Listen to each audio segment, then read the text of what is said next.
All right, so we're going to walk through some of this on Photopea because everyone's been having some issues with it.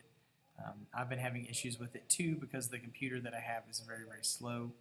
And I just wanted to kind of give you guys something to help y'all out. First off, after you open the image of the bird, make sure you're down here with the pen tool, or you can just hit the letter P. The next thing we need to do that helps a whole lot, if you come up here and click shape and change it to path. So way up here in the top left, if you click on shape and change it to path, that's going to help a whole lot also. The problem I'm having with Photopea, I'm sure you guys are too, is that it just isn't as easy to use as Photoshop. Lots of issues. So I'm just going to click and kind of try to work my way around. You can see that it's making everything red. Well, that's annoying. We don't want that. So I'm going to come up here and I'm going to hit my fill and I'm going to turn it to this white X. So if you're getting all this red stuff, it's because it's trying to fill it in with a color. If you like that, you can leave it like the X. And I do need to make a little bit of adjustments here. Oops, well, it created a new line. So I'm going to hit Control Z to undo, and we're just going to it still created a new line. I'm going to hit Control Z again. In order to edit this, you have to hit the A key to change your selection tool, or you can hit the direct select. So I'm going to hit A, and my computer runs very, very slow. And now I'm going to kind of move this around a little bit. So on Photoshop, what you normally do is you can click Option and it will let you move the individual handles, but this one has them, they call it in Photopea, they call it linked. So it's kind of hard to work with these. I've tried some of the ways that are supposed to unlink it, but it doesn't unlink it. It just does different weird things. So we're just going to have to kind of work around it. I'm going to go ahead and go back and hit my letter P for my pen tool, and I'm going to keep working my way around. I'm going to just click up here, and because this Bezier angle is going this way, it's of course going to kind of mess that up for us. Oops, I keep forgetting.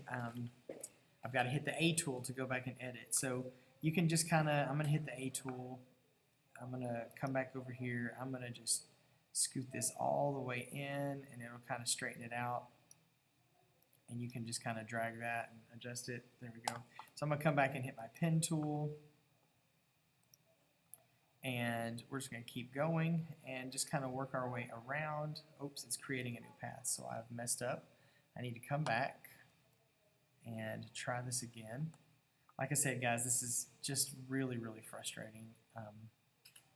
Really, really hard to work with on my computer. Hopefully y'all's work a little bit better, but I've got a really bad lag, so it's just causing me lots of issues. So I'm just going to continue to work my way around this little bird.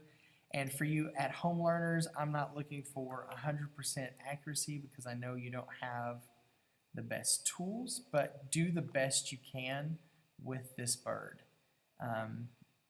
Even when I click and drag, it kind of takes a minute for it to, I'm moving my mouse around right now and it's just not really doing anything.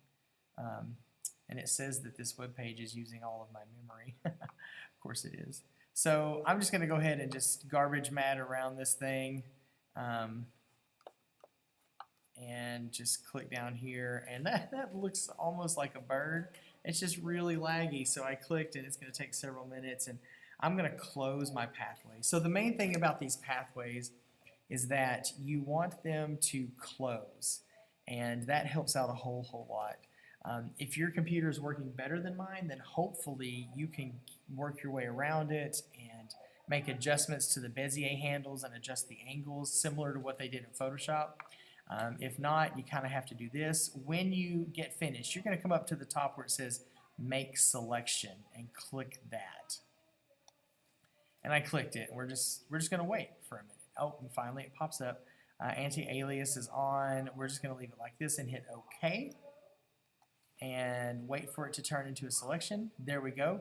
The dotted lines means that it has become a selection. So we're going to come back over here to our panels, and we're going to come back over to our layers panel. And just click it and wait.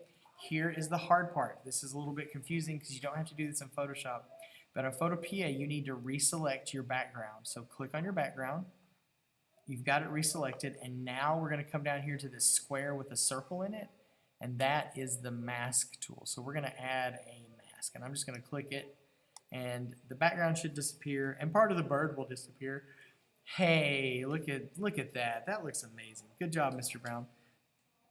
So when you're done, you need to come up to File, and this is done for this project. File, and you're going to export as.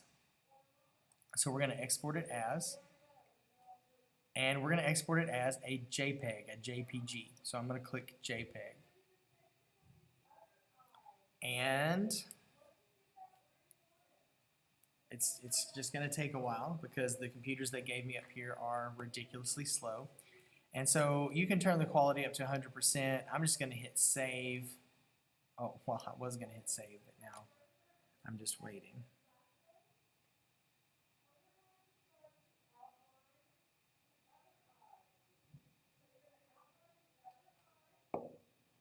Okay, so now I'm going to hit save.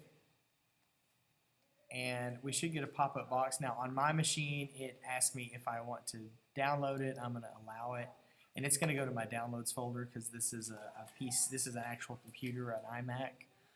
It will probably be a little bit different on your Chromebooks or your PC at the house.